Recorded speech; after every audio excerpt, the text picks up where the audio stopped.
MLC కవిత suspend, అదే విధంగా రాజీనామా విషయాలకు సంబంధించి జాగృతి సభ్యురాలు మేడం అర్చన జిల్లా సీనియర్ జాగృతి మహిళా నాయకురాలిని. నేను గత 16 సంవత్సరాలుగా కవితమ్మ గారితో ప్రయాణం చేశాను. రాజీనామా ఇచ్చారు, మరి పార్టీ నుంచి మాత్రం బహిష్కరించలేదు. కొన్ని రోజుల తర్వాత మళ్ళీ పార్టీలోకి వెళ్ళేటువంటి అవకాశాలు ఉన్నాయా?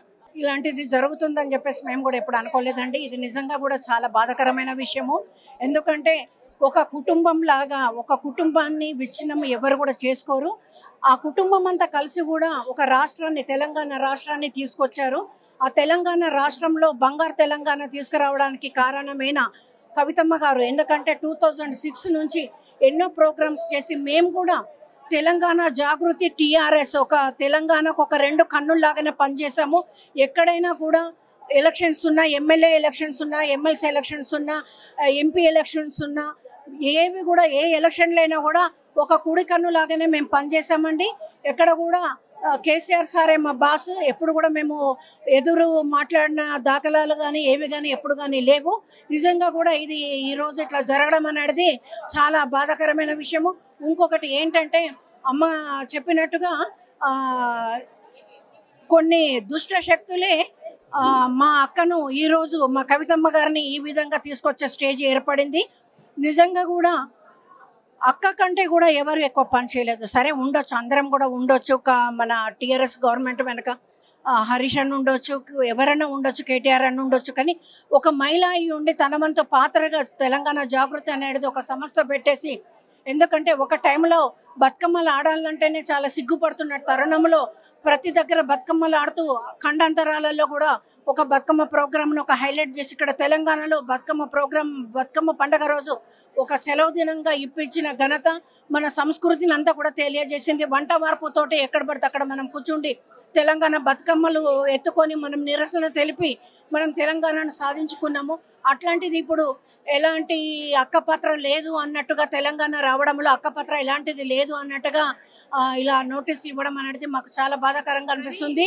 ముందు రోజులలో మేము జాగృతి కార్యకర్తలం అందరం కూడా ఒక సైనికుల్లాగా అక్క వెంట ఉండి ముందు రోజులలో ఇంకా కొత్త సంస్థను చూడబోతారు, కొత్త పార్టీని కూడా చూడబోతారు. కవితక్క వెంట ఉండి మరో విజయాన్ని మేము సాధిస్తాము ఖచ్చితంగా. ఎందుకంటే ఇప్పుడు ఎమ్మెల్సీ కాదు అని ఒక వార్త తెలిసిన తర్వాత మరి ఇప్పుడు కేటీఆర్ కూడా ఇదే పరిస్థితి వస్తుంది అని చెప్పేసి కూడా చాలా మంది అంటున్నారు. నిజమేనా? అంటే మేము అందుకే కదమ్మా ఇప్పుడు ఇందాక కూడా కవితమ్మ గారు హెచ్చరించారు, ఈరోజు నా బంతైంది రేపు ఇంకెవరు బంతైనా రావచ్చు. ఎందుకంటే ఒక దగ్గర కూర్చున్నప్పుడు అందరు వ్యక్తులు ఉంటారు, కానీ ఎవరి వ్యక్తులు ఏముందనేది తెలియదు కదా. జాగ్రత్తగా ఉండడం అనేది ఇంపార్టెంట్ అన్న సూచన తెలియజేశారు. జాగృతికి టార్గెట్ బీఆర్ఎస్ పార్టీయా, హరీష్ రావు? మాకు టార్గెట్ ఎప్పుడు కూడా మేము టీఆర్ఎస్ పార్టీ అనలేదు. మా అధినేత కూడా ఎప్పుడు కూడా కేసీఆర్ సారే. మమ్మల్ని ఎవరైతే ఇబ్బంది పెట్టినరో మేము ఆ పర్సనే మాకు టార్గెట్. ఇది మొత్తంగా చూస్తే మాత్రం మనకు కేసీఆర్ కి సంబంధించినటువంటి భావజాలం జాగృతిలో ఎప్పుడు ఉందంటున్నారు. మరి ఇంకొక సభ్యురాలతో మాట్లాడదాం. మేడం చెప్పండి, ఎందుకంటే పార్టీ నుంచి సస్పెండ్ చేయడాన్ని ఏ విధంగా చూస్తున్నారు? రాజీనామా లేఖ కూడా ఇచ్చారు, మరి పార్టీ కార్యాచరణ ఎట్లా ఉండబోతోంది? అంటే మొన్న జరిగినటువంటి ప్రెస్ మీట్ ని దృష్టిలో పెట్టుకుంటే అప్పటి వరకు కూడా కవిత గారు ఏం చేశారు, మేము కేసీఆర్ అధ్యక్షతనే పనిచేస్తాము, నేను బీఆర్ఎస్ పార్టీ ఎమ్మెల్సీనే ఇప్పటి వరకు కూడా అని చెప్పారు. పార్టీ సస్పెన్షన్ ఆర్డర్ ఇచ్చినంత వరకు కూడా ఇప్పుడు అక్క ప్రెస్ మీట్ చూసినాము మనం, ఆమె కొంత ఆవేదనకు గురైనారు. దాన్ని బట్టి పార్టీని సస్పెన్షన్ ఇచ్చినప్పుడు నాకెందుకు ఈ ఎమ్మెల్సీ పదవి అని చెప్పి కూడా పార్టీ సభ్యత్వానికి ఎమ్మెల్సీ పదవికి రెండింటికి కూడా రాజీనామా ఇప్పుడు ఇవ్వడం జరిగింది. తదుపరి కార్యాచరణ కూడా అక్కగారు ప్రకటిస్తామని చెప్పారు. కాబట్టి ఆమె ఏం నిర్ణయం తీసుకున్నా కూడా అక్కగారు అడుగుజాడలో మేము నడవడానికి సిద్ధంగా ఉన్నాము. బీఆర్ఎస్ పార్టీలో దొరకనటువంటి ఆదరణ మాకు జాగృతిలో దొరికింది కాబట్టి దాన్ని దృష్టిలో పెట్టుకొని మేము అక్కగారు వెంట ఉండాలని మేమందరం కూడా నిర్ణయించుకున్నాం. ఎందుకంటే ఇప్పుడు కవితక్క మళ్ళీ తన తండ్రి అయిన కేసీఆర్ నిర్ణయాలనే శిరస వహిస్తానంటున్నారు. ఆయన అడుగుజాడల్లో నేను నడుస్తానంటున్నాను. మరి ఆయనకు ప్రత్యేకంగా ఒక బీఆర్ఎస్ పార్టీ ఉంది, అందరు పెద్ద కొన్ని లక్షల మంది జనాలు ఉన్నారు. మళ్ళీ అందులో కలిసిపోయే అవకాశాలు ఉన్నాయంటారా జాగృతి సంస్థ? అంటే కలిసిపోతుందా కలిసిపోలేదని అక్క ఒక మాట అన్నారు, కాలమే సమాధానం చెప్తుంది, ఇప్పుడు నేనేం తెలియపరచలేను అనే ఒక మాట అన్నారు. కాకపోతే తెలంగాణ ఉద్యమం అప్పటి నుంచి కూడా నీళ్లు నిధులు నియామకాలు అని ఈ మూడింటిని దృష్టిలో పెట్టుకొని కేసీఆర్ గారు ఏ విధంగా అయితే ఉద్యమంలో చురుగ్గా పాల్గొన్నారో అప్పటి నుంచి కూడా కవితక్క గారు ఉద్యమంలో పాల్గొంటూ కూడా జాగృతి అనే సంస్థను భుజాన్ని ఎత్తుకొని కూడా తెలంగాణ ఉద్యమంలో చురుగ్గా పాల్గొన్నది. ఇప్పుడు కూడా బడుగు బలహీన వర్గాలు అంటే కుల మత భేదాలు లేకుండా కూడా మేము తెలంగాణ జాగృతి అనే సంస్థ తరపున కూడా కేసీఆర్ అడుగుజాడల్లోనే అంటే పార్టీకి రాజీనామా చేసినప్పటికీ కూడా కేసీఆర్ సార్ ఆశయాలను ప్రొఫెసర్ జయశంకర్ సార్ గారి ఆశయాలు ఇద్దరు ఆశయాలను కూడా దృష్టిలో పెట్టుకొని వారి అడుగుజాడల్లోనే జాగృతి అనే సంస్థ ద్వారా ముందుకు నడుపుతామని తెలియదు. ఇది మొత్తంగా చూస్తే నేను పార్టీకి మాత్రమే వ్యతిరేకము, వ్యక్తిగతంగా మా యొక్క తండ్రి గారికి నేను వ్యతిరేకం కాదు. ఆయన ఆశయాలు ఆయన నిర్ణయాలు నేను ఎప్పుడు శిరసావహిస్తాను. ప్రజలను జాగృతం చేయడం కోసం జాగృతి సంస్థ ద్వారా ప్రజల్లోకి మరింత ముందుకెళ్తాను అని చెప్పేసి ఇక్కడ జాగృతి సభ్యులు చెప్తున్నారు. ఇక తెలంగాణ రాష్ట్రంలో జాగృతి అనేది ప్రజలను జాగృతం చేయడానికి ఎప్పటి నుంచో ఏర్పడిన సంస్థ. మరి ఇది ఒక పార్టీగా కూడా ఆవిర్భవించబోతుంది. మరి పార్టీ ఎప్పుడు అనౌన్స్ చేస్తారు, పార్టీ కార్యకలాపాలు ఏ విధంగా ఉంటాయనే విషయాలను జాగృతికి సంబంధించినటువంటి సభ్యుడు రూప్ సింగ్ ఉన్నారు. సార్ చెప్పండి, ఎందుకంటే పార్టీ అనౌన్స్ చేసేటువంటి డేస్ దగ్గరలోనే ఉన్నాయంటున్నారు, మరి దానికి సంబంధించి అప్డేట్స్ ఏంటి? లేదమ్మా, నిన్న పార్టీ నుండి కవితమ్మ గారిని సస్పెండ్ చేసేదాకా పార్టీ పెట్టాలి అని పార్టీ ద్వారా ముందుకు పోవాలనేటువంటి అభిప్రాయం జాగృతికి లేదు. బీఆర్ఎస్ పార్టీలోనే జాగృతి ఇటు సామాజిక తెలంగాణ సాధన కోసం వివిధ సామాజిక వర్గాల్లో జరుగుతున్న నష్టాన్ని ఎత్తి చూపుతూ వాటి పరిష్కారం చేస్తూనే బీఆర్ఎస్ పార్టీకి బీజేపీకి మన వాళ్ళ యొక్క ఆర్ఎస్ఎస్ సంస్థ ఎలా పనిచేస్తుందో బీఆర్ఎస్లో జాగృతి కూడా అదే విధంగా పనిచేయాలి. పార్టీకి ఎవరైతే పార్టీలో క్యాడర్ ఎవరు మన గుర్తింపులకు నోచుకోకుండా దూరం ఉన్నారో వాళ్ళందరినీ జాగృతిలో ఆదరించి సమీకరించి తద్వారా పార్టీని బలోపేతం చేయాలి. ఎట్టి పరిస్థితుల్లో మూడోసారి మళ్ళీ వచ్చేటువంటి ఎన్నికల్లో కేసీఆర్ గారిని సీఎం చేయాలనేటువంటి లక్ష్యంతోనే మేము సమాలోచన చేసి కవితమ్మ గారి డైరెక్షన్లో పనిచేస్తున్నాం. నిన్న సడన్లీగా సస్పెండ్ నోటీస్ ఇచ్చిన తర్వాత ఇంకా మేము అందరం కలుసుకొని దాని మీద ఏం చర్చ జరగలేదు.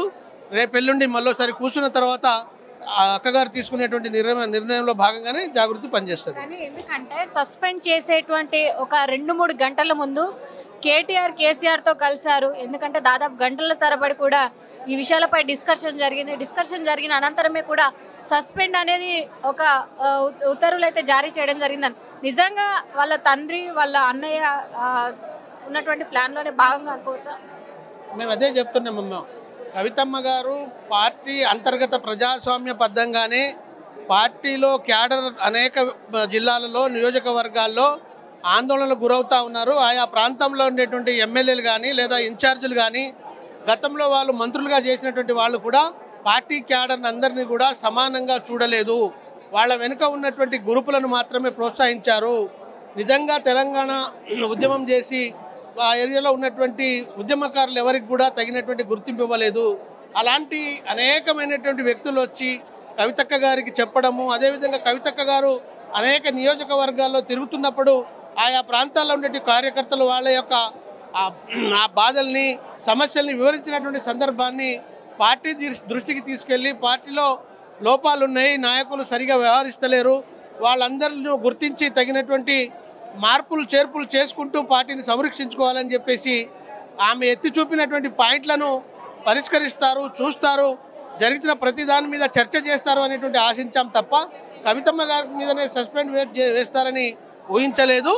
ఈ పరిణామం నుంచి తెలుసుకొని భవిష్యత్తులో జాగృతిగా ముందుకు ఎలా పోవాలనేది ఇంకా కొన్ని రోజుల్లో నిర్ణయం తీసుకుంటాం. కానీ ఇప్పుడు అధికార పక్షం కానీ ప్రతిపక్షమైనటువంటి బీజేపీ కానీ బీఆర్ఎస్ పార్టీ ఖాళీ కావడం ఖాయం అని అంటున్నారు. నిజంగా ఇప్పుడు ఈ లెక్కతో చూస్తే మరి ఎమ్మెల్సీ కవిత వెళ్ళిపోయారు, గతంలో కూడా కీలక నేతలు చాలా మంది వెళ్ళిపోయారు. బీఆర్ఎస్ ఖాళీ అవుతుందని అనుకోవచ్చా? ఎందుకంటే హరీష్ రావుని టార్గెట్ చేస్తూ చాలా మంది చూస్తున్నారు. నిజంగా హరీష్ రావు ఒక్కడు వెళ్ళిపోతే పార్టీ ఖాళీ అనుకోవచ్చా?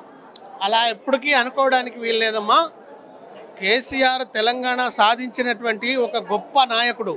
ఇలా దేశవ్యాప్తంగా చూసినా ప్రపంచవ్యాప్తంగా చూసినా ఒక రక్తం చుక్క పడకుండా రాష్ట్రాన్ని సాధిస్తా అన్నాడు. అసలు ఎవరు కూడా కలగనలేదు, ఊహించలేదు, నమ్మలేదు. అంత గొప్ప వ్యక్తి నడిపించేటువంటి ఆ పార్టీ పోయిన ఎన్నికల్లో కొన్ని లోటుపాట్లు కొందరు వ్యక్తుల యొక్క వ్యవహార శైలి కారణంగా దెబ్బతిన్నది తప్ప ఆ పార్టీగా మొత్తానికే సున్నా అవుతుంది. హరీష్ రావు బయటికి పోయినా లేకపోతే కవితమ్మ గారిని బయటికి పంపినా ఖాళీ అవుతుంది అనేటువంటి వాదన కేవలం రాజకీయ పార్టీలు దుమ్మెత్తి పోసేటువంటి ప్రయత్నం తప్ప అందులో ఎటువంటి వాస్తవం లేదు. బీఆర్ఎస్ పార్టీ రాష్ట్రాన్ని సాధించిన పార్టీ, దానికి ఉండే స్థానం దానికి ఉంటుంది. అభివృద్ధి కూడా ఈ 10 సంవత్సరాల్లోనే భారతదేశంలో చిన్న రాష్ట్రమైన అభివృద్ధి ముందు ఉంచాడని కేసీఆర్ గారికి కేంద్ర ప్రభుత్వాలు అనేక ప్రపంచ దేశాల నుంచి వచ్చినటువంటి విదేశాల నుంచి వచ్చిన వాళ్ళు కూడా ప్రశ్నించారు. కవిత బయటికి వెళ్ళడానికి ప్రధాన కారణం హరీష్ రావే అంటున్నారు. మరి హరీష్ రావు పైన ఎట్లా ఉండబోతోంది టార్గెట్? కవితమ్మ బహిరంగంగా ఇన్ని రోజులు జరుగుతున్న పరిణామాలన్నింటినీ పూసగుచ్చినట్టుగా ఇవాళ పత్రికా ద్వారానే పార్టీ వర్కింగ్ ప్రెసిడెంట్ గారికి, అదేవిధంగా వారి తండ్రి అయినటువంటి కేసీఆర్ గారు కూడా అప్పీల్ చేశారు. హరీష్ రావు అలాగే సంతోష్ కుమార్ వీళ్ళిద్దరు కూడా వాళ్ళ సొంత ప్రయోజనాల కోసం ఉన్నారు తప్ప అటు కేసీఆర్ గారినో లేకపోతే కేసీఆర్ కుటుంబాన్నో లేకపోతే పార్టీ ప్రయోజనాల కోసం లేరు. మీరు మరోసారి వాళ్ళని పరిశీలించి యాక్షన్ తీసుకోండి, లేకపోతే పార్టీ ప్రమాదంలో పడుతుంది. ఇలా నన్ను సస్పెండ్ చేశారు, రేపు కేటీఆర్ కూడా సస్పెండ్ అయ్యేటువంటి పరిస్థితిని తీసుకొస్తాడు హరీష్ రావు. అంత కుట్రబాజీ, ఆయన మీద చర్యలు తీసుకోవాలని కవితమ్మ గారు నోరెత్తి చెప్పారు. ఎప్పటికైనా కేసీఆర్ గారు ఆ విషయం పట్ల ఆలోచించకపోతే ఆ పరిణామానికి కేసీఆర్ గారే బాధ్యత వహించాల్సి వస్తుంది. మొత్తంగా చూస్తే మాత్రం ఇప్పుడు ఎమ్మెల్సీ కవితకు జరిగినటువంటి చర్యలే మరి మరొకసారి కేటీఆర్ పై కూడా జరగకపోవు అని చెప్పేసి మనము నమ్మడానికి వీలేదు. ఎందుకంటే హరీష్ రావు అనేటువంటి వ్యక్తి తన స్వార్థ ప్రయోజనాల కోసం మాత్రమే బీఆర్ఎస్లో పనిచేస్తున్నాడే తప్ప ప్రజా ప్రయోజనాల దృష్ట్యా మాత్రము ఎట్లాంటి చిత్తశుద్ధి లేదు అని చెప్పేసి ఇటు జాగృతికి సంబంధించినటువంటి సభ్యులు చెప్తున్నారు. నమస్తే, నా పేరు నవీన్ గౌడ్, తెలంగాణ జాగృతి స్టూడెంట్ వైస్ ప్రెసిడెంట్. నేను స్టూడెంట్ వింగ్. కవిత గారు చేసిన వ్యాఖ్యలని పార్టీ బాగుపడాలని చెప్పింది. ఈరోజు కూడా కేసీఆర్ సార్ అంటే ఎంత ప్రేమను మీరు చూసారు అందరూ. దయచేసి చెప్తున్నా, హరీష్ రావు కానీ సంతోష్ రావు వల్ల పార్టీ నష్టం జరుగుతుందని చెప్పి అక్కగారు ఈరోజు చెప్పడం కాదు, పెద్దవాళ్ళకి గౌరవనీయులు కేసీఆర్ గారికి కేటీఆర్ గారికి ఎప్పుడో చెప్పడం జరిగింది. ఈరోజు ప్రెస్ మిత్రులకు బహిరంగంగా అక్కడనే బయటికి వెళ్ళడం సస్పెండ్ చేసిన కాబట్టి ఈ విషయాలు చెప్పింది. రేపు పొద్దుగాల కేటీఆర్ అన్న కూడా ఇదే జరుగుతుంది. దయచేసి గమనించండి. రాష్ట్ర ప్రజలందరూ తెలంగాణ జాగృతి పక్షాన కవితక్క పక్షాన ఉండాలని కోరుకుంటున్నాం. ఎందుకంటే కవితక్క ఏ కార్యక్రమం తీసుకున్నా సరే ప్రజల పట్ల, ప్రజల్లో ఉన్న సమస్యల పట్ల 24 గంటలు కొట్లాడతామని చెప్పి కవితక్కతో ఉంటామని చెప్పి కోరుకుంటున్నాం. తెలంగాణ యావత్ విద్యార్థి లోకం యువత కవితక్కతో ఉంటామని చెప్పి చెప్తున్నాం. చంద్రశేఖర్ అండి, తెలంగాణ జాగృతి నాయకులు. మేము ఎప్పుడు పార్టీ ఏందనేది ఇంతవరకు డిసిషన్ లేదు, కానీ 100% తెలంగాణ ప్రజల కోసం కొట్లాడే ఒక వ్యక్తిగా, ఒక శక్తిగా అవతరించబోతుందని మాత్రం ఖచ్చితంగా చెప్పగలుగుతున్నాము. అందులో తను స్టాండ్ ఒకటే. ముందు నుంచి కూడా కామారెడ్డి డిక్లరేషన్ మీద చాలా పెద్ద ఎత్తున పోరాటం చేస్తున్నాం బీసీల కోసం. ఫస్ట్ అయితే బీసీల మీద కాన్సన్ట్రేట్ చేసి స్థానిక సంస్థల్లో బీసీలకు 42% ఇచ్చేంత వరకు ఫస్ట్ ఆ పోరాటం జరుగుతుంటుంది. అదేవిధంగా దాన్ని మెల్లిమెల్లిగా మరి తను మా అధినేత్రి ఏ నిర్ణయం తీసుకుంటుందో ఆ నిర్ణయంలో పార్టీయా లేదంటే ఇదే జాగృతి సంస్థగా ఉండి తెలంగాణ సమస్యల పట్ల కొట్లాడుతుందా, ఏ నిర్ణయం తీసుకున్నా ఆ నిర్ణయాన్ని మేము కట్టుబడి ఉంటాం. మేము ఎప్పుడు కూడా మా మేడం గారు ఏంటే ఉంటాం, అది అందరికి తెలిసిన విషయం.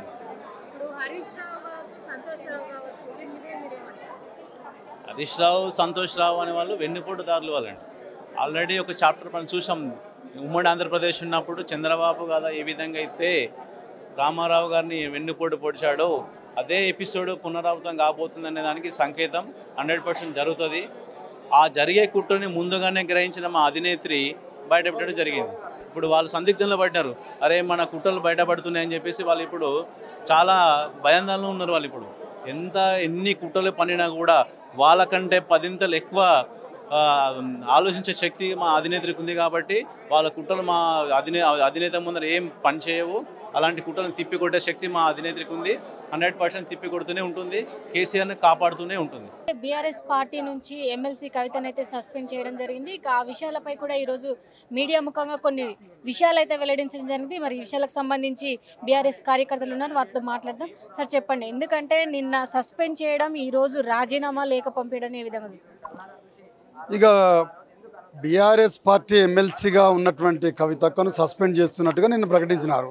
మరి సస్పెండ్ చేస్తున్నట్టు ప్రకటించినప్పుడు నైతికంగా తను చేయాల్సినటువంటి పని రాజీనామాను చేశారు. ఆ మేరకు మనం చూడవచ్చు, కవితక్కను బయటికి పంపి మనం పబ్బం గడుపుకుందాం అనుకునేటటువంటి వాళ్ళు ఆనందపడుతున్నారు. ప్రజలు మాత్రం కవితక్కను గుండెల్లో పెట్టుకొని చూసేటటువంటి పరిస్థితులు ప్రజలు ఉన్నారు. కానీ ఎందుకంటే పార్టీ నుంచి మాత్రమే దాన్ని సస్పెండ్ చేశారు, కానీ బహిష్కరణ చేయలేదు. మళ్ళీ పార్టీలో చేరేటువంటి అవకాశాలు ఏమైనా ఉన్నాయంటారు? సస్పెండ్ చేశారు అని చెప్పానంటే పార్టీ వ్యతిరేక కార్యక్రమాలకు పాల్పడుతున్నట్టుగా లేఖలు చూసాం. అంటే ప్రజలతో కలిసి ఉండటం ప్రజా వ్యతిరేక కార్యక్రమాలు ఎట్లా అవుతుంది అంటే కవితకు ఏది మాట్లాడినా నిష్పక్షపాతంగా తన తండ్రితో మాట్లాడినటువంటి పెద్ద ఆయన తెలంగాణ జాతిపిత బాపు కేసీఆర్ గారితో ఏం మాట్లాడదలుచుకున్నా లెటర్ రాయటం అనేటటువంటిది అక్కకున్నటువంటి అలవాటు. ఆ రాసినటువంటి లెటరు బయటికి లీక్ కావటం, ఆ రోజు నుంచే కవితక్క మీద ఒక టార్గెట్గా పెట్టుకొని ప్రత్యర్థులైనటువంటి వాళ్ళు అంటే ఆ పార్టీలో ఉండొచ్చు, కుటుంబ సభ్యులై ఉండొచ్చు, ఇంకొకరు ఎవరైనా అయి ఉండొచ్చు కాక, కానీ వాళ్ళు ఏ మేరకు అని అంటే కవిత ఇక్కడ ఉంటే మన ఆటలు నడవవు అనేటటువంటి పద్ధతుల్లో కవితకు ప్రజా వ్యతిరేక అంటే పార్టీ వ్యతిరేక కార్యక్రమాలు చేస్తుంది అనేటటువంటి పద్ధతుల్లో బయటికి పంపేటటువంటి ప్రయత్నం చేశారు. ఆ మేరకు వాళ్ళు సక్సెస్ అయ్యారని చెప్పని ఆనందపడుతున్నారు. ఒక ఆడబిడ్డ అన్న కేసీఆర్ కూతురు కాదు, ఒక పార్లమెంటు ఎన్నికైనటువంటి ఒక ఎమ్మెల్సీగా ఉన్నటువంటి ఒక ఆడబిడ్డని బయటకు పంపేటటువంటి పరిస్థితి వచ్చింది అనేటటువంటిది ఏమాత్రం కొంచెం కూడా ఒక బాధ అనేటటువంటిదో లేకపోతే ఒక రకమైనటువంటి ఆవేదనకు గురయ్యేటటువంటి పరిస్థితి లేకుండా తెలంగాణ భవన్లో బాణాసంచాలు కాల్చుకొని ఆనందపడుతున్నాం అని చెప్పనేటటువంటి వికృత చేష్టలు చేస్తూ ఉంటే ఒక ఆడబిడ్డ ఉసిరెట తగులుతుందని చెప్పనంటే వాళ్ళు కాల్చిన బాణాసంచనే ఆ ఆఫీసే తగలబడేటటువంటి పరిస్థితికి వచ్చింది అని అంటే ఇలా ప్రకృతి కూడా ఇలా అక్కకు సపోర్ట్గా ఉన్నది అనేటటువంటి పద్ధతుల్లో మేము చూస్తూ ఉన్నాం. కానీ ఎందుకంటే లిక్కర్ కేసులో ఎప్పుడైతే తిహార్ జైల్లో ఉన్నప్పుడు మాత్రం హరీష్ రావు, సంతోష్ రావు మాత్రం చాలాసార్లు వెళ్ళారు తనకు సపోర్ట్గా కావచ్చు, తనకు ధైర్యాన్ని కల్పించడం కావచ్చు. మరి అట్లాంటి వ్యక్తుల పైన ఇట్లాంటి ఆరోపణలు అంటున్నారు, అబండాలు అంటున్నారు, అది ఎంతవరకు సార్?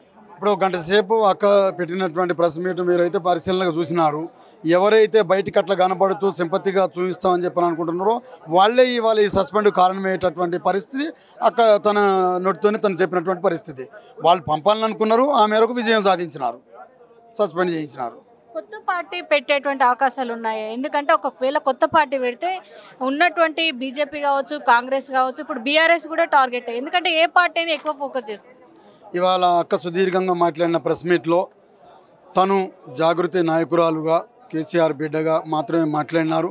వారు తీసుకునేటటువంటి ఏ నిర్ణయం అయినా ప్రజలకు ఉపయోగపడేటటువంటి నిర్ణయంగా ప్రజారంజకంగా ఉంటుంది తప్ప ఇప్పుడు పార్టీల్లో చేరటాలు, పార్టీలు మారటాలు అనేటటువంటి పరిస్థితి ఇప్పట్లో ఏం లేదు. అది కేవలం తెలంగాణ ఉద్యమంలో 2006లో ప్రొఫెసర్ జయశంకర్ సారు కేసీఆర్ గారి నేతృత్వంలో తెలంగాణ సాంస్కృతిక ఉద్యమాన్ని బలోపేతం చేయడం కోసం ఏర్పాటు చేసినటువంటి జాగృతి ఒక స్వచ్ఛంద సంస్థ. ఆ సంస్థ ద్వారా అనేక కార్యక్రమాలు అక్క చేసుకుంటూ పోయింది. అట్లనే బలోపేతం చేసుకుంటూ జాగృతి నాయకత్వంలో నడుస్తామనేటటువంటి ఆలోచన మేము చేస్తా ఉన్నాం. మొత్తంగా చూస్తే మాత్రం ఇప్పుడు పెడితే కొత్త పార్టీ పెట్టొచ్చు, అదేవిధంగా ఉన్నటువంటి పార్టీ మాత్రం ప్రజల కోసమే పనిచేస్తుంది తప్ప ఏ పార్టీని కూడా టార్గెట్ చేసే విధంగా కూడా ఉండబోదు. ఎందుకంటే పార్టీకి అధినాయకుడు అయినటువంటి కేసీఆర్ కొంత అడుగుజాడల్లో ఉండేటువంటి అవకాశాలు అయితే లేకపోలేదంటున్నారు కార్యకర్తలు. నా పేరు కళ్యాణ్ నాయక్, నేను గ్రేటర్ జిహెచ్ఎంసి రాష్ట్ర నాయకుడిని, సేవలాల్ సేన జిల్లా అధ్యక్షుడిగా మాట్లాడుతున్నా. ఇవాళ బీఆర్ఎస్ పార్టీలో 65 లక్షల గల సభ్యత్వం గల బీఆర్ఎస్ పార్టీ ఒక సీఎం కూతుర్ని కూడా ఇవాళ సభ్యత్వాన్ని మీరు ఎమ్మెల్సీ కవితక్కని సస్పెండ్ చేయడం చాలా బాధాకరమైన విషయం. ఎందుకంటే బీఆర్ఎస్ పార్టీలో కొంతమంది మహిళలు కూడా ఇవాళ వాళ్ళకు ఫ్రీడమ్ ఎలా ఉండాలి, స్వేచ్ఛ అనేది నేర్పించిన మహిళా బిల్లు తీసుకొచ్చిన అధ్యక్షురాలే కవితక్క. కానీ ఇట్లాంటి బలమైన శక్తి మహిళలను మీరు ఇవాళ సస్పెండ్ చేయడం బీఆర్ఎస్ పార్టీ యావత్ తెలంగాణ ప్రజానికే బాధాకరమైన విషయం. కాబట్టి రాబోయే రోజుల్లో బీఆర్ఎస్ పార్టీ ఖాళీ అవుతా ఉన్నది. 6 నెలల్లో మీరు చూడండి, బీఆర్ఎస్ పార్టీ ఖాళీ అవ్వకపోతే చెప్పండి. అదే బీఆర్ఎస్ పార్టీ ఇవాళ జాగృతి ఆఫీస్ ఎలా ప్రజల్లో ముందుకు తీసుకుపోతుందో జిల్లాల వారీగా అన్ని పర్యటనలు చేస్తున్నాం. ఇది మేము బీఆర్ఎస్ పార్టీ వాళ్ళకి సూచనలు ఇస్తున్నాం. మీరు అప్రమత్తంగా జాగ్రత్త ఉండండి. కవితక్క, హరీష్ రావు అండ్ సంతోష్ ఏ విధంగా కుట్ర పన్నుతా ఉన్నారో మీరు చూడండి. అటు ఏమో బీజేపీతో లాబింగ్ చేస్తూ ఉన్నారు, ఇటేమో కాంగ్రెస్తో లాబింగ్ చేసుకొని బీఆర్ఎస్ పార్టీని ఇవాళ బాపు కేసీఆర్ని అక్కడ వాళ్ళ ఇంటికే పరిమితం అయ్యే విధంగా మీరు కార్యక్రమాలు నిర్వహిస్తూ ఉన్నారు. దయచేసి కేటీఆర్ అన్నకు మేము సవాల్ ఇస్తున్నాం. జాగృతి ఆఫీస్ నుంచి రాబోయే రోజుల్లో మీరు సీఎం సిటీకి డోకా ఉంటుంది. ఇవాళ కవితకను పంపించినట్టు రేపు హరీష్ రావు కూడా మిమ్మల్ని పంపించడానికి కంకణం కట్టుకొని ఈ కార్యక్రమాలు నిర్వహిస్తూ ఉన్నారు. ఇవన్నీ దీని వెనకాల ఏ రకంగా కుట్ర జరుగుతుందో మీరు ఆలోచించుకోవాల్సిందిగా విజ్ఞప్తి చేస్తూ ఉన్నాం. బీఆర్ఎస్ ఎమ్మెల్సీ కవితను పార్టీ నుంచి అయితే సస్పెండ్ చేయడం జరిగింది. మరి పార్టీ నుంచి సస్పెండ్ చేసిన మరో రోజే కూడా రాజీనామాను కూడా మరి ఇవ్వడానికి తను వెళ్తున్నారు. ఈ విషయాలకు సంబంధించి జాగృతి సభ్యురాలైనటువంటి మంచాల వరలక్ష్మి ఉన్నారు. మేడం చెప్పండి, ఎందుకంటే పార్టీలో కీలక పాత్ర పోషించారు ఎమ్మెల్సీ కవిత. ఎందుకంటే జాగృతి అనే సంస్థను ప్రారంభించి మహిళలను జాగృతి చేయడంలో, మహిళా రిజర్వేషన్లకు సంబంధించి కావచ్చు, మహిళల హక్కుల కోసం సంబంధించి కావచ్చు ఎంతగానో పోరాటం చేశారు. మరి అట్లాంటి ఒక ఆడబిడ్డను పార్టీ నుంచి సస్పెండ్ చేయడాన్ని ఏ విధంగా చూస్తారు? చాలా అన్యాయము. ఒక సామెత ఉంటుంది కదా, దాటిన దాకా ఓడమల్లన్నా లేదా దాటినాక బోడి మల్లన్నా అన్న టైపుగా కవిత గారు జాగృతి స్థాపించి 19-20 ఏళ్ళు అవుతున్నప్పటికీ ఓన్లీ బతుకమ్మ, ఓన్లీ మహిళలనే కాకుండా యువతను, విద్యార్థులను అండ్ వాళ్ళలో ఉండేటువంటి టాలెంట్ని బయటకు తీసుకొచ్చే విధంగా బయట ఎట్లా ఎదుర్కోవాలి, వాళ్ళలో లీడర్షిప్ క్వాలిటీస్ ఎట్లా ఉండాలి, మనకు జరిగిన అన్యాయాన్ని మనం ఎట్లా ఎదుర్కోవాలి, ఇట్లాంటి వాటిల్లో చాలామందిని మోటివేట్ చేసి మనకు సపరేట్ రాష్ట్రం కావాలి అనేటువంటి ఫైట్లో మమ్మల్ని ఇంతమంది అంటే లక్షల మందిని మోటివేట్ చేసినటువంటి నేపథ్యం ఉన్నది గత 19-20 ఏళ్ల నుంచి. మేడము ఫస్ట్ జాగృతిలో కార్యక్రమాలు అవన్నీ తీసుకుంటున్నప్పుడు మేడం వాళ్ళ చిన్న బాబు చాలా చిన్న పిల్లోడు ఉండేవాడు. వర్షాలకి అంటే ఏమంటారు ఆరోగ్యాలు ఖరాబ్ అవుతున్నాయి అంటే అటు మన జవహర్ నగర్ అటువైపు అంతా కూడా హెల్త్ క్యాంప్స్ అవి పెట్టడానికి ముందెళ్ళి చూసి వచ్చే దాంట్లో కింది మీదికి వర్షం పడుతుండే, ఇంత లోతు కాలు దిగుతుండే. అంత దాంట్లో కూడా వెనక ముందు చూసుకోకుండా తను ముందు నడిచి మాలాంటి చాలామందిని ఇన్స్పైర్ చేసి ఇంట్లో ఉండే వాళ్ళని కూడా బయటికి వచ్చే విధంగా ఇంపార్టెన్స్ అనేటువంటి తెలియజేసి అంతా చేసి ఇన్ని రోజుల నుండి చేసిన ఏ కార్యక్రమం అయినా సరే ఏదైనా సరే టీఆర్ఎస్ బీఆర్ఎస్ పార్టీకే తోడ్పడింది. సపరేట్గా ఎవరిని కూడా ఇప్పుడు మేడం కూడా మాట్లాడుకుంటూ ఎవరిని ఓటేయమని అడిగినా తిని చేసినటువంటి ఇన్ని సర్వీస్ కార్యక్రమాలు తీసుకున్నా కూడా ప్రతి ఒక్కటి టీఆర్ఎస్కే తోడ్పడింది, టీఆర్ఎస్కే సపోర్ట్గా నిలబడదు తప్ప తన స్వార్థానికి ఎక్కడ కూడా జరగలేదు. బట్ ఖైర్ ఇన్ని రోజులు అయిన తర్వాత ఏ ప్రెషర్కి గురి అయ్యి ఆ సస్పెన్షన్ ఆర్డర్ పంపించిండ్రో అది అంటే ఇక మేమందరం కూడా డైజెస్ట్ చేసుకోవాలంటే చాలా టైమే పడుతుంది. బట్ స్టిల్ ధైర్యంగా ఉన్న మొక్కవోని ధైర్యంతో మా కవితక్క ఉన్నారు కాబట్టి మేము తనతోటి. కానీ ఎందుకంటే పార్టీలో అధినాయకుడే సస్పెండ్ చేశారు కేసీఆర్. మరి అట్లాంటప్పుడు ఇప్పుడు జాగృతి సంస్థలో మరి అధినాయకుడు ఫోటో కనబడుతుంది. నిజంగా మరి వాళ్ళ ఇచ్చినటువంటి ఆదేశాలని పాటిస్తుందని అనుకోవాలా మనం? ఇక్కడ బీఆర్ఎస్ పార్టీ మేము ఎక్కడ కూడా బీఆర్ఎస్ పార్టీకి సంబంధించిన కేసీఆర్ బాపు అని ఫోటో పెట్టలే, అట్లా ఫోటో పెట్టలే. మా మేడము ఆయన కూతురు ఏవైనా సలహా సూచనలు ఏమైనా ఉన్నా జాగృతి కార్యకలాపాలు ఏమైనా చేసేది ఉన్నా కూడా అది ఏ విధంగా మంచిగా ఉంటుంది, ఏ కార్యక్రమం తీసుకోబోతుంది అనేటువంటి దాని మీద తను సూచనలు అభిప్రాయాలు అట్లాంటివి తీసుకున్నంత నడుస్తూనే ఉంది. కాబట్టి బీఆర్ఎస్ పార్టీలో మా కవితక్క చాలా లేట్గా మెంబర్షిప్ తీసుకున్నారు. బట్ జాగృతిని స్థాపించినప్పటి నుంచి ఈ యాక్టివిటీస్ ఒక సంస్థాగతమైన ఇట్లాంటి యాక్టివిటీస్ అన్నీ కూడా తీసుకుంటూ ముందుకెళ్తున్న తరుణము. ఆ తర్వాత రాబోయే రోజులలో ఎట్లుంటుంది ఏంటి అనేది మా మేడం నిర్ణయిస్తారు, ఎట్లా చేస్తారు ఏంటి అనేది మా కవితక్క నిర్ణయిస్తారు. కానీ ఇప్పుడు జాగృతి అనేది ఒక పెద్ద సంస్థ, మరి పార్టీ పెట్టేటువంటి ఆలోచన ఏమైనా ఉందా? ఒకవేళ పార్టీ పెడితే ఇప్పుడున్నటువంటి 3 ప్రధాన పార్టీలను ఏ పార్టీ టార్గెట్ చేయబోతుంది మేడం? అన్యాయం ఎక్కడుంటే అక్కడ నోరిపి గలమిపి మాట్లాడేటువంటి తత్వం మా కవితక్కది. పార్టీ పెడతారా, ఎట్లా ఉండబోతుంది అనేటువంటి కార్యాచరణకు సంబంధించి మా కవితక్క గారే ఏదైనా ఉంటే మాట్లాడాలి. మాతోటి ఇంకా డిస్కషన్ అవన్నీ రాలేదు. సో ఏ డిస్కషన్ వచ్చినా తను ఎలాంటి నిర్ణయం తీసుకున్నా, పార్టీ పెట్టాలని తీసుకున్నా, ఏది తీసుకున్నా లాస్ట్ డిసైడ్ చేసి రిలీజ్ చేసుకొని మాట్లాడేది మాత్రం కవితక్క ద్వారానే ఉంటుంది. బీఆర్ఎస్ పార్టీలో ఉన్నటువంటి మీరు ఎప్పుడైతే టార్గెట్ అంటే చాలా సందర్భాల్లో చెప్పారు, గతంలో చెప్పారు, ఈ రోజు కూడా చెప్పారు, హరీష్ రావే అన్నిటికీ మూల కారణం అని చెప్తున్నారు. నిజంగా హరీష్ని టార్గెట్ చేసేటువంటి రోజులు ఉండబోతున్నాయి అంటారా? టార్గెట్ చేసేటువంటి రోజులు, టార్గెట్ అనేటువంటిది వాళ్ళు తీసుకున్న ఫ్యాక్టర్. కవితక్కని టార్గెట్ అనేటువంటిది వాళ్ళు తీసుకున్న ఫ్యాక్టర్. హరీష్ అన్న టీము, హరీష్ అన్నతో ఉండే వాళ్ళు తీసుకున్నటువంటి టార్గెట్ టాస్క్ అది. కవితక్క తీసుకున్నటువంటిది కాదు. కానీ ఏదైనా ఇప్పుడు ఏమంటారు, పిల్లిని డోరేసి లోపల కొడితే కూడా అది తిరగబడుతుంది అంటారు కదా.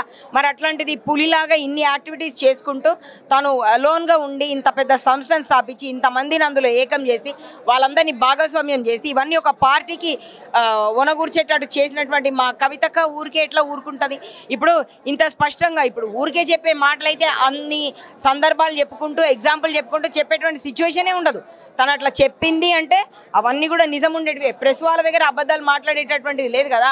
ఇంకో సామెత కూడా మనం అంటాం, అబద్ధాలు డాన్స్ చేసి ఎగురుకుంటా దుంకుకుంటా పోతుందంట, బట్ అది అక్కడే సమాధి అయిపోతుంది. బట్ నిజం ఎప్పటికీ నిటారుగానే నిలబడుతుంది అనేటువంటిది ఈ విషయంలో కూడా ప్రూవ్ అవుతుంది. మొత్తంగా చూస్తే నేను ఎప్పుడూ పార్టీకి వ్యతిరేకం కాదు. పార్టీలో కొంతమందిని మాత్రమే నేను టార్గెట్ చేయబోతున్నాము. ఎందుకంటే పార్టీ నుంచి నన్ను వెలివేయడానికి మొదటి ప్రధానమైన వ్యక్తి హరీష్ రావు అని చెప్పేసి ఎటు జాగృతికి సంబంధించినటువంటి సభ్యురాలు చెప్తున్నారు. ఇక జాగృతి పార్టీ కార్యాలయంలో హడావిడి మాత్రం మొదలైంది. ఎందుకంటే బీఆర్ఎస్ఏ మెయిన్ టార్గెట్ అంటున్నారు. అందులో కీలకంగా హరీష్ రావే మా టార్గెట్ అని చెప్పేసి చాలా మంది అంటున్నారు. మరి ముస్లిం మైనార్టీకి సంబంధించినటువంటి అధ్యక్షులు ఉన్నారు. చెప్పండి, జాగృతికి సంబంధించి ఎట్లా ఉండబోతుంది కార్యాచరణ? రాబోయే రోజుల్లో జాగృతి సంస్థ నుంచి మరెన్నో కార్యక్రమాలు చేసి గ్రామ స్థాయి నుంచి రాష్ట్ర స్థాయి వరకు ప్రతి ఒక్క తండాలో కూడా తీసుకున్న గ్రామ స్థాయిలో జాగృతి కమిటీ ఇస్తాం. జాగృతిని బలోపేతం చేసి కవితక్క గారి నాయకత్వాన్ని బలపరచడానికి మేమందరం శాయశక్తుల ప్రయత్నం చేసి రాబోయే రోజుల్లో కవితమ్మ బ్రాండ్ అనే మాత్రము ఈ ప్రపంచాన్ని తెలియజేసే విధంగా మేము పనిచేస్తాం. ఎందుకంటే ఇప్పటికే పార్టీ పేరు అనేది ఖరారు కాలేదు. మరి పార్టీకి సంబంధించి అధినాయకత్వం ఎవరు వహించబోతున్నారు? కార్యాచరణకు సంబంధించి ప్లానింగ్స్ ఎట్లా ఉండబోతుంది? అన్నిటికీ కారణం మా కవితమ్మ గారు ఈ రోజు బదలాం పెట్టారు కాబట్టి కవితమ్మ గారి నాయకత్వంలో కవితక్క గారి నేతృత్వంలో మేమందరం పనిచేయడానికి సిద్ధంగా ఉన్నాం. రాబోయే రోజుల్లో జాగృతిని మరింత బలోపేతం చేసి ప్రజల లోపల ఉన్న సమస్యలను ఈరోజు ప్రజానిగా తెలియజేస్తాం. ప్రజలతో మమేకమై ఈరోజు ప్రజల కష్టాలు ఏమున్నాయి, కన్నీళ్ళు ఏమున్నాయి అనే విషయాన్ని ప్రజలకు తెలియజేసే విధంగా ఈరోజు జాగృతి సంస్థల నుంచి మేము పనిచేస్తాం, సిద్ధంగా ఉన్నాం. మొత్తంగా చూస్తే మాత్రం జాగృతి అనేది ప్రజలను జాగృతం చేయడానికి ఎప్పుడు సిద్ధంగా ఉంటుందంటున్నారు ముస్లిం మైనార్టీకి సంబంధించినటువంటి అధ్యక్షులు. వీడియో జర్నలిస్ట్ రంజితో రాణి, కొలుగురి 24/7 జాగృతి పార్టీ కార్యాలయం.